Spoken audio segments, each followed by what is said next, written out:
சென்னையை தாக்கிய புயல் மற்றும் மழை வெள்ளத்தில் சிக்கியும் மின்சாரம் தாக்கியும் 17 பேர் உயிரிழந்துள்ளனர்.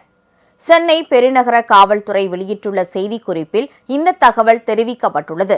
அதன்படி சென்னை புது வண்ணாரப்பேட்டை, பழைய வண்ணாரப்பேட்டை, பட்டினப்பாக்கம், சூளைமேடு, கோட்டூர்புரம், மயிலாப்பூர், தலைமைச் செயலக குடியிருப்பு, பாண்டி பஜார், தண்டையார்பேட்டை, மடிப்பாக்கம், ஈஞ்சம்பாக்கம் ஆகிய இடங்களில் மழைநீரில் விழுந்தது உட்பட பல்வேறு காரணங்களால் உயிரிழந்து உள்ளனர்.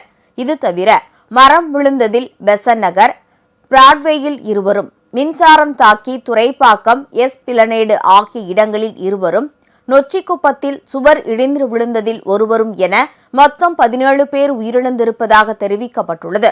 இது தவிர சென்னையில் விமான நிலையம் முதல் அண்ணா சாலை வரையிலும் கிழக்கு கடற்கரை சாலையிலும் தடையின்றி வாகன போக்குவரத்து நடைபெறுவதாகவும் காவல்துறை தெரிவித்துள்ளது.